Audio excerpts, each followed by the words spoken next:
For all recipe notifications, click on this bell icon and never miss a video from Rajshri Food.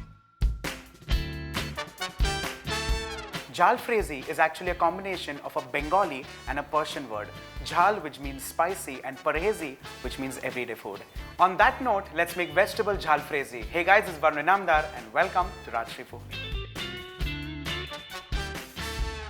Jalfrezi of course means spice, but in India what we do is we kind of balance the sweetness by making a makhani gravy. And for makhani gravy, the first thing that is required are some tomatoes. To this, let's add in some red onions. This is followed by some cloves of garlic. And for the creaminess, I'm going to use some cashews. Let's add in some cream. This is fresh dairy cream. Some salted butter for flavor.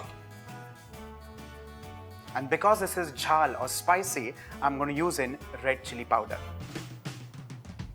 To balance off the flavors and bring out the ethnicity of Indian food, I'm going to add in Garam Masala and finally some Fenugreek leaves.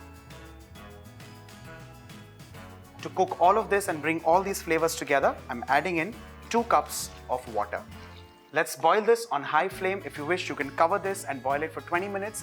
The whole idea is the tomatoes have to go nice and mushy. It's been roughly 15 minutes, and if you notice, the moisture has kind of evaporated and the tomatoes have also softened. Let's flavor this more. Let's add in some white vinegar. To balance the flavor, let's add in just a touch of sugar. And finally, some salt as required. Off goes the flame. Let's stir this well. Let this cool down completely or till it's ready to get ground into a fine and smooth paste.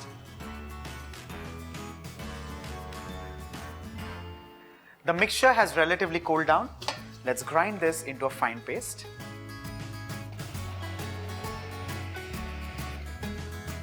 Now that this is ground into a fine and smooth paste, let's strain all of this.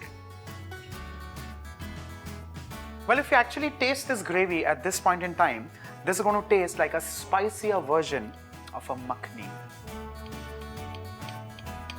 The puree is strained and ready.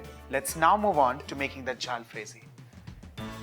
For the Jalfrezi, what I'm going to do is saute some vegetables. I'm going to use the same wok.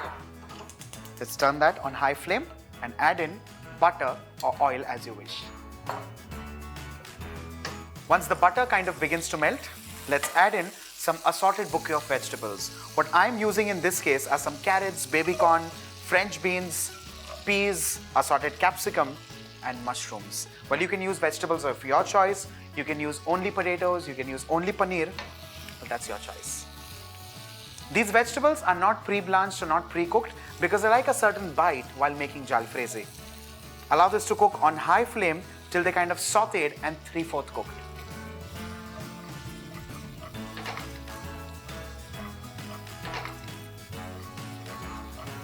I've sauteed these vegetables for roughly around 8 minutes on high flame and they're kind of 80% cooked.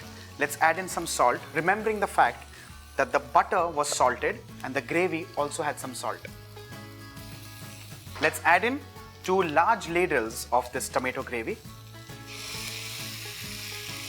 And the remaining one can be actually stored in a deep freezer, nicely cling wrapped for somewhere around a month easily.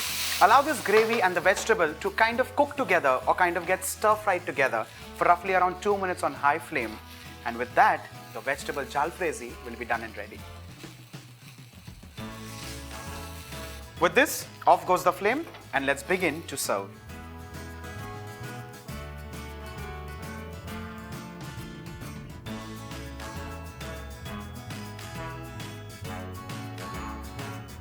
So just the way Jalfrezi suggests, something spicy and something that can be eaten every day. If not every day, trust me, try this once in a while. Do not forget to like and share the video and subscribe to Rajshri Food.